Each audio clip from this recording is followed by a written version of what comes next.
Granola has developed a reputation as one of the most wholesome breakfast or snack options, and for good reason at first glance. It is typically made with rolled oats, nuts, seeds, and sometimes dried fruit, all of which are ingredients that, individually, offer nutritional benefits. Oats provide fiber and minerals, nuts offer healthy fats and protein, and seeds bring in additional nutrients such as magnesium and omega-3 fatty acids. Many people imagine granola as something that fuels hikers on trails or gives office workers a steady morning boost of energy. Before we continue, I'd like to tell you about Diacylon, a powerful blend of 13 natural ingredients, each carefully selected for their proven ability to support healthy blood sugar levels, enhance insulin sensitivity, and promote overall wellness. You can read more on diacylon.com. The packaging on most granola products often reinforces the image of health and wholesomeness. Marketers know that consumers associate words like natural, organic, non-GMO, or heart healthy with foods that are safe to eat in unlimited amounts. So those are the words you'll see splashed across the front of the bag or box.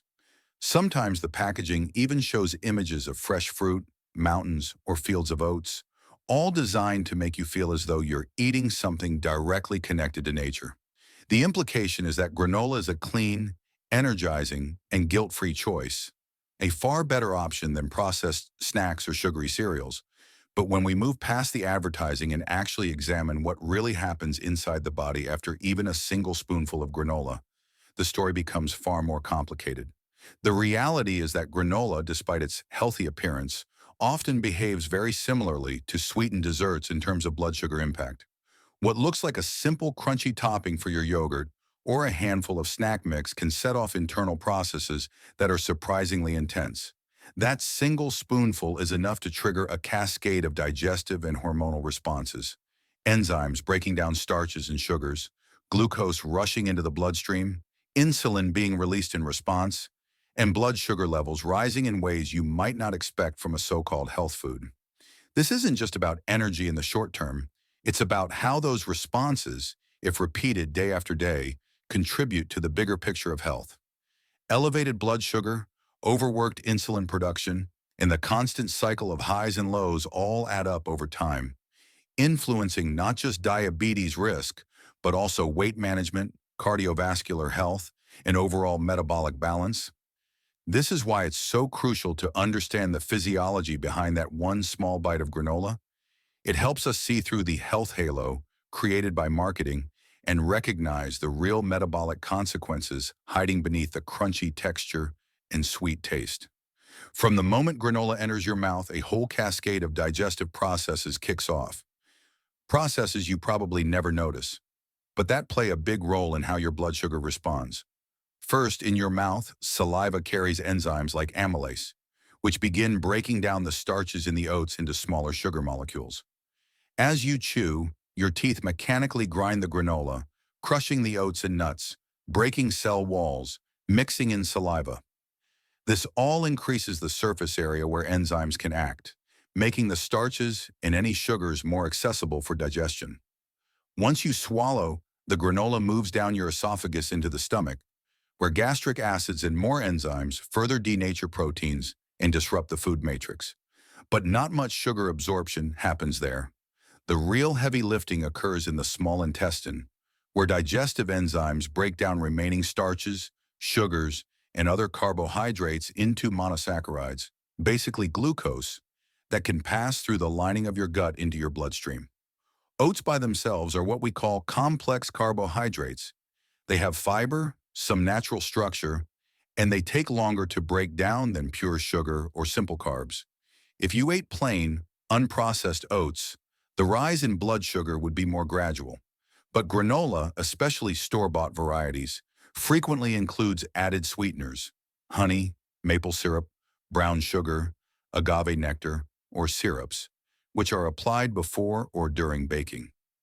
During baking, these sugars partially caramelize, forming sticky layers around oats and nuts. These sugar-coated clusters sit on the surface and between oats, making them more immediately digestible than oats that are uncoated.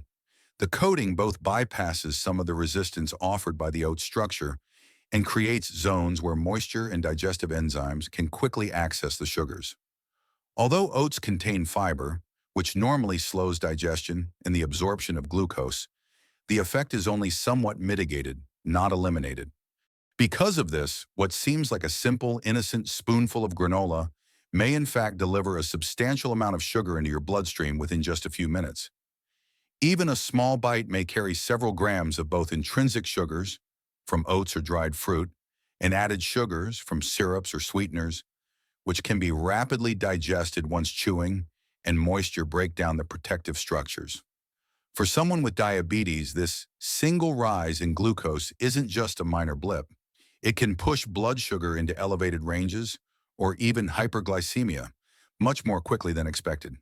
The spike might feel temporary, but its effects ripple outward, triggering an insulin release that might be inefficient, straining metabolic systems, and setting up conditions for more pronounced spikes later.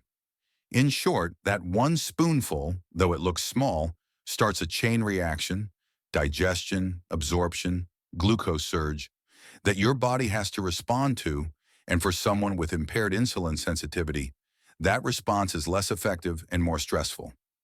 The body's natural response to a surge in sugar is a finely tuned process, and how well it plays out depends almost entirely on insulin efficiency. When someone without diabetes eats a food that raises blood sugar, the pancreas quickly senses the increase in glucose levels in the bloodstream. Specialized cells called beta cells release insulin, a hormone whose main job is to help glucose leave the blood and enter cells where it can be used. Insulin acts like a molecular key. Imagine your cells as locked doors in glucose as someone standing outside. Without insulin, those doors stay shut and glucose can't get inside. But once insulin arrives, it unlocks the cell, allowing glucose to move in. Inside muscle cells, glucose is burned for energy to power movement and daily activity, while in liver and muscle tissue, excess glucose is stored as glycogen for later use. This process helps blood sugar levels fall back to baseline, usually within a couple of hours, keeping the body in balance. For healthy individuals, this system is seamless and efficient, so even after eating something sugary, the body returns to equilibrium relatively smoothly. However, in someone with diabetes, especially type 2 diabetes, the process looks very different. The cells in the body develop what's known as insulin resistance. That means even when insulin shows up and tries to unlock the cell doors, the locks have essentially become rusty or jammed. Glucose remains outside, stuck in the bloodstream, and as a result, blood sugar levels rise much higher and stay elevated much longer than they should. This extended exposure to high glucose damages tissues over time. It stiffens and erodes blood vessels, harms the delicate filtering system of the kidneys, injures nerves, and burdens the heart.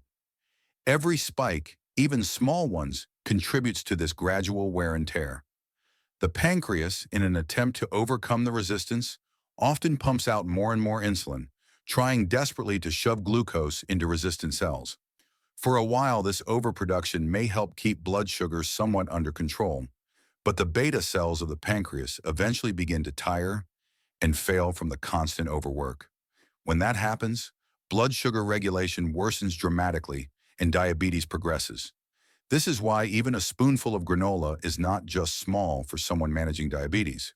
On the surface, it may feel like a harmless sprinkle, but metabolically, it's another stress event, another test for an already overburdened system.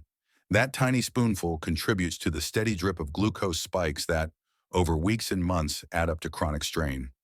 Think of it like driving a car and slamming on the brakes every few minutes. The brakes might work fine at first, but over time, they wear down and fail earlier than they should. The pancreas, like those brakes, can only keep overcompensating for so long before it loses its ability to do the job.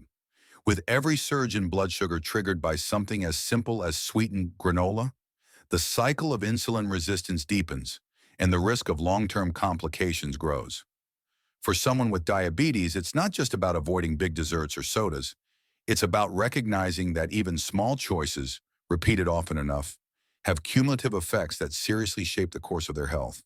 Granola complicates matters even further because it doesn't behave like plain sugar or even like plain oats. Instead, it combines sugar with fats from nuts, seeds, coconut, or the added oils that are often used to bind the mixture together during baking. This pairing changes the way digestion and absorption happen inside your body in ways that can be surprising. Fat, unlike sugar, takes much longer for the stomach to process, and one of its main effects is slowing down gastric emptying, the rate at which food leaves the stomach and enters the small intestine where absorption takes place. At first glance, this may seem like a good thing because a slower release of sugar into the bloodstream could, in theory, reduce the sharpness of the spike that would happen if you consume sugar alone. Many people assume that because granola has nuts and seeds, the fat and protein content balances out the sugar. But in reality, for people with diabetes, this delayed emptying often results not in safety, but in danger, a prolonged blood sugar rise that lingers in the body much longer than expected. Instead of one obvious, sharp peak, what happens is a flatter but extended curve, where blood sugar stays elevated for several hours at a time. And it's not just the sugar, because the fats are digested more slowly, the energy from that spoonful keeps trickling in, keeping your blood sugar higher than the healthy range for much too long. From a health perspective, that extended elevation is just as problematic as a sharp spike, if not more so. For someone with diabetes, prolonged high blood sugar means that tissues and organs are bathed in excess glucose for extended periods. This is what accelerates long-term damage. Nerve fibers become injured, blood vessels stiffen, and the delicate capillaries in the eyes and kidneys start to break down. What's worse, the combination of sugar and fat isn't just a digestive complication, it's also a behavioral trap. When sugar and fat are eaten together, they activate reward pathways in the brain far more strongly than sugar or fat alone. This pairing stimulates dopamine release, which is the neurotransmitter linked to pleasure and reinforcement. It's the same mechanism that makes foods like cookies, ice cream, and chips so addictive. Granola, though disguised as healthy, plays on that exact same wiring in the brain. You get a quick burst of sweetness combined with the creamy crunch of fat, and your brain lights up, encouraging you to reach for another spoonful. Before you know it, the handful that was meant as a light topping turns into multiple servings, each compounding the blood sugar challenge. From a behavioral perspective, this means granola is not just affecting your blood sugar, it's subtly shaping your eating patterns. It makes you more likely to overconsume, to snack mindlessly, and to underestimate how much sugar and calories you're actually taking in. And the more you eat, the worse the metabolic consequences become. With each extra spoonful, more sugar is released into your bloodstream, more insulin is required to manage it, and your body faces an even greater uphill battle in keeping levels under control. For people with diabetes, this cycle is particularly harmful because their insulin response is already impaired. What might seem like just one more bite can add up to an entire day of elevated blood sugar, leading to fatigue, cravings for even more sugar later, and long-term strain on the pancreas. In this way, granola acts like a double-edged sword. It doesn't just challenge your metabolism with hidden sugars. It also nudges you toward eating behaviors that make managing diabetes even harder. One of the biggest and most overlooked traps of granola is portion size. On the surface, it seems harmless. After all, it's just a sprinkle of crunchy oats and nuts, right? But the reality revealed by nutrition labels tells a different story. Most commercial granolas define a serving size as just a quarter cup, which is about 4 tablespoons. That doesn't look like much when you actually pour it into your hand or a bowl. It's barely enough to cover the bottom of a small cup of yogurt. Yet within that tiny amount, you'll usually find anywhere from 15 to 20 grams of carbohydrates and between 6 and 12 grams of sugar, depending on the brand and recipe. That means even the recommended serving contains the equivalent of 1.5 to 3 teaspoons of pure sugar. And here's the kicker. Almost no one actually eats only that much. When granola is sprinkled onto yogurt, poured into a cereal bowl, or grabbed by the handful as a snack, portion sizes often double or triple without people realizing it. Our eyes and our appetites rarely register that what looks like a little extra is actually another full serving or more. This is where granola becomes particularly dangerous for blood sugar management. What the nutrition label defines as a serving may not reflect how people realistically eat it. If you casually add a few scoops on top of yogurt, you might already be at half a cup, which means 30 to 40 grams of carbs and more than 15 grams of sugar. Pour it into a bowl with milk, and you could easily hit 3/4 of a cup, translating into 40 or more grams of carbohydrates and upward of 20 grams of sugar in a single sitting. To put this into perspective, 20 grams of sugar is about 5 teaspoons worth. Imagine spooning that much table sugar directly into your bowl. It would probably shock you. But because granola is wrapped in a healthy disguise, most people never stop to calculate what they're truly consuming. And this is before adding dried fruit or flavored yogurt, both of which pile on even more sugar. The problem is magnified when we consider daily habits. Even if you tell yourself you'll stick to just a spoonful, that spoonful often becomes a habit.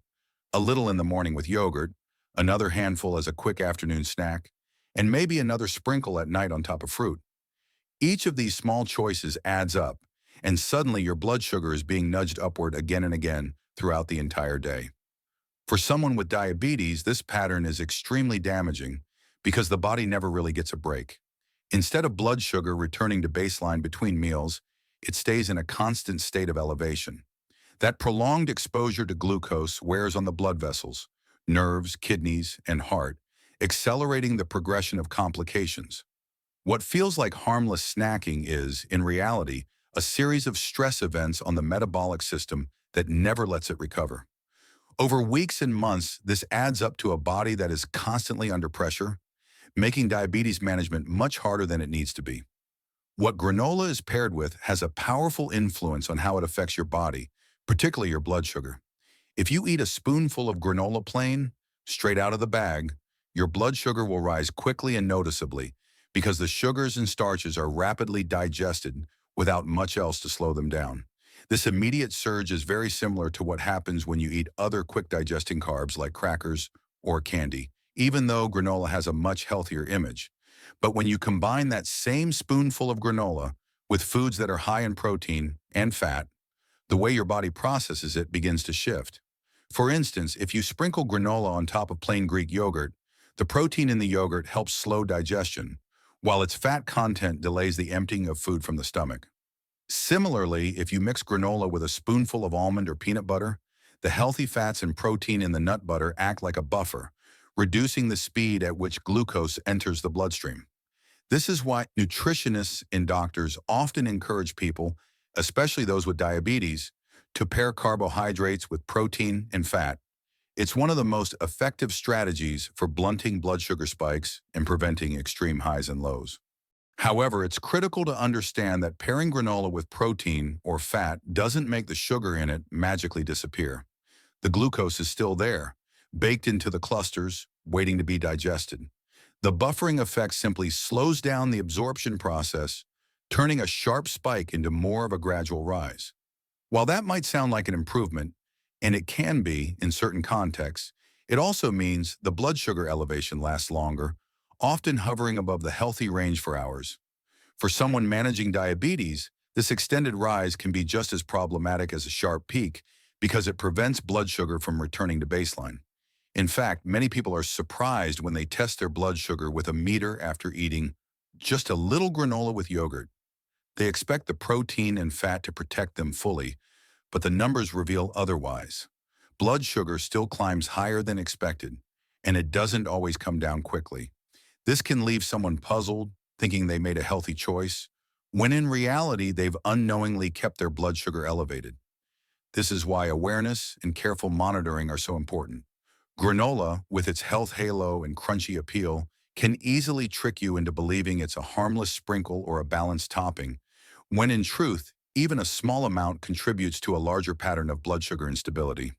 If it's eaten multiple times a day, or paired with foods that already contain hidden sugars, like flavored yogurts or fruit compotes, the problem multiplies. What started as a safe choice ends up being another source of stress for the body's glucose regulation system. Over time, these seemingly small decisions add up and create an environment where blood sugar rarely rests in the safe zone. For people with diabetes, this isn't just about numbers, it's about long-term health and the prevention of complications. That's why it's not enough to think of granola as better just because it's eaten with protein or fat.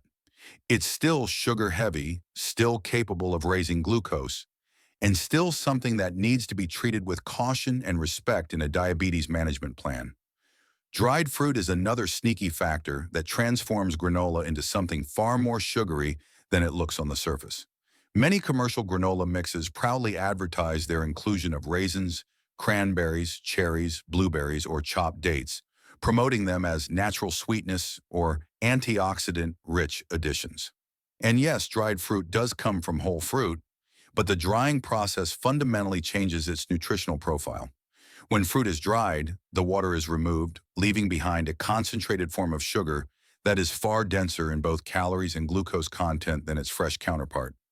For example, a fresh grape has a lot of water and fiber, which help fill you up and slow digestion. But once it becomes a raisin, all that water is gone, and the sugar that remains is tightly packed into a tiny, chewy bite. This means that in just a few small pieces of dried fruit mixed into a spoonful of granola, you could be adding several grams of sugar without even noticing. The situation gets even more concerning when you realize how much processing many dried fruits go through before they reach your cereal bowl. To enhance flavor, extend shelf life, and make the fruit look shinier, food manufacturers often coat dried fruits with added sugar or syrups. For example, sweetened dried cranberries can contain more sugar than the cranberries themselves, and chopped dates or dried cherries are often rolled in sugar to keep them from sticking together. This means the fruit in your granola isn't just concentrated natural sugar, it's frequently supercharged with added sweeteners. Unlike fresh fruit, which provides hydration and a significant amount of intact fiber to slow digestion, dried fruit delivers a rapid hit of glucose to your system with very little to cushion the impact. So while the marketing might frame granola with dried fruit as a healthy and wholesome choice, in practice it acts more like a cleverly disguised candy mix. For someone with diabetes, this is especially problematic. That healthy spoonful of granola with raisins or cranberries can trigger a much faster and sharper rise in blood sugar than you might expect. The effect is very similar to eating a handful of small candies. Quick digestion, a rapid blood glucose spike, and a challenging scenario for your already stressed insulin response. Even worse, because dried fruits are so small and lightweight, it's incredibly easy to underestimate just how much you're eating. A spoonful might look like it only has a few pieces, but those few pieces could add an extra 5 to 10 grams of sugar on top of what's already baked into the granola itself. Combine that with portion distortion, where people typically eat double or triple the listed serving size, and suddenly you've consumed the sugar equivalent of several teaspoons, all hidden in what was marketed as a health food. Over time, these small miscalculations add up, making blood sugar management far more difficult and fueling the long-term complications associated with diabetes. The oils and syrups used in granola add yet another hidden layer of complexity that most people don't think about when they scoop it into their bowl. To achieve the signature crunch and those golden cluster-like textures that make granola so appealing, manufacturers typically bake oats, nuts, and seeds with a mixture of oils and sweeteners. These oils can include vegetable oils like canola or soybean, trendy choices like coconut oil, or even butter in some artisan blends. The sweeteners are often sticky syrups, honey, molasses, brown rice syrup, or agave, that help everything clump together into crunchy bites. This combination doesn't just make granola taste better, it fundamentally changes its nutritional impact. What might have been a bowl of relatively plain oats suddenly becomes a calorie-dense, sugar-laden product. The roasting and caramelizing of sugars and oils during baking also create richer flavors and textures, which keep people reaching back for more, often without realizing how much they've eaten. From a behavioral standpoint, this pairing of sugar and fat is especially powerful because it taps directly into the brain's reward circuitry. Food scientists have long known that when sugar and fat are combined in the right proportions, they create what's called a hyperpalatable food, something engineered to be far more appealing than whole foods in their natural state. Granola falls right into this category. The sweet flavor immediately stimulates dopamine release, giving you that quick hit of pleasure, while the fatty crunch provides a deeply satisfying mouthfeel that makes it almost impossible to stop at one spoonful. This is why so many people, even those who consider themselves disciplined eaters, find granola strangely addictive. It's not just about enjoying the taste, It's about the way the combination hijacks your brain's natural reward systems, encouraging you to eat well beyond what you plan. That harmless sprinkle turns into repeated handfuls, and before you know it, you've consumed several servings in a single sitting. From a metabolic perspective, this sugar and fat combo is dangerous in more ways than one. Sugar on its own spikes blood glucose quickly, forcing the pancreas to release insulin in an attempt to bring levels back down. Fat on its own is calorie-dense, providing more than double the calories per gram compared to protein or carbohydrate, and excess dietary fat, particularly when paired with high sugar intake, can promote weight gain and contribute to fatty liver disease. But when sugar and fat are eaten together, as in granola, the impact is magnified. The sugar creates rapid blood glucose spikes, while the fat delivers concentrated calories that stick around longer, often being stored if they're not immediately burned. Over time, this combination worsens insulin resistance, which makes it increasingly difficult for cells to respond to insulin signal. For someone with diabetes, this means that granola doesn't just cause an immediate spike, it also contributes to the gradual breakdown of metabolic control, making blood sugar harder and harder to manage in the long term. Not all granolas are created equal, and this is where things get interesting. While most of the store-bought versions are loaded with sugar, oils, and additives, homemade granola can be crafted in a way that minimizes the downsides and maximizes the benefits. If you make it yourself, you can start with plain rolled oats and toast them lightly in the oven with spices like cinnamon, nutmeg, or cardamom, flavorful additions that bring warmth and depth without adding sugar. You can also include a variety of nuts and seeds, such as almonds, walnuts, chia seeds, or pumpkin seeds, which contribute protein and healthy fats that not only improve satiety, but also help slow down digestion. To introduce natural sweetness, you might use unsweetened coconut flakes, vanilla extract, or even a small amount of mashed banana or applesauce to help bind the oats. These provide a hint of sweetness without spiking blood sugar as dramatically as syrups or refined sugar would. In these homemade versions, a spoonful of granola may still raise blood sugar, but the rise is much more gradual, giving the body more time to release insulin and regulate levels effectively. For people managing diabetes, that slower, gentler increase can make a meaningful difference in how stable energy levels feel throughout the day.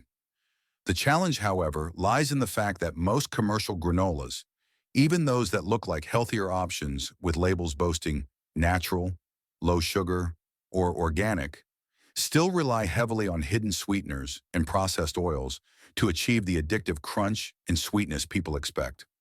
Ingredients like brown rice syrup, agave nectar, or evaporated cane juice may sound cleaner or more wholesome than plain table sugar, but once inside your body, they behave almost identically. They're broken down into glucose and absorbed into the bloodstream, producing the same insulin-demanding spikes that complicate diabetes management. On top of that, many packaged granolas also use vegetable oils that are cheap to produce, but less healthy when consumed in large amounts, adding unnecessary calories and fats that provide little nutritional benefit. This makes reading labels absolutely essential if you want to understand what's really in that seemingly innocent spoonful. And ultimately, if you have diabetes or you simply want to keep tighter control over your blood sugar, making your own granola at home gives you far more control. By choosing every ingredient yourself, you eliminate the guesswork, avoid hidden sugars, and create a version that aligns with your health goals rather than undermines them. At the end of the day, what happens after one spoonful of granola is a matter of context and repetition. For someone with a healthy metabolism, it may just provide a temporary energy boost and nothing more. But for someone with diabetes, it sets off a chain of events: sugar absorption, insulin release, potential blood sugar spikes, and prolonged periods of elevated glucose.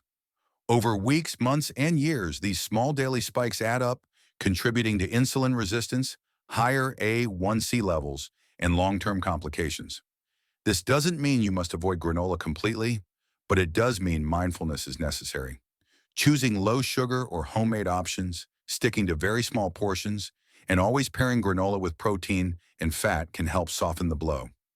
These small adjustments may seem minor, but over time they create a huge difference in how your body manages blood sugar. Granola is not evil or inherently bad. but it is often misunderstood. Its marketing as a health food hides the fact that it's usually loaded with added sugars and oils that make it behave much more like dessert in the body. After just one spoonful, your body's already working to handle the glucose load, and if you repeat that daily, the consequences compound. For people with diabetes, awareness is the first step toward making better decisions. You don't have to give it up entirely, but you do need to treat it with the same caution as you would other sweetened foods. By understanding what's happening inside your body after that one spoonful, you empower yourself to either enjoy granola in moderation or replace it with healthier alternatives that support your blood sugar goals. In the long run, it's not just about the granola. It's about building the kind of eating habits that keep your blood sugar steady, your energy levels balanced, and your health protected.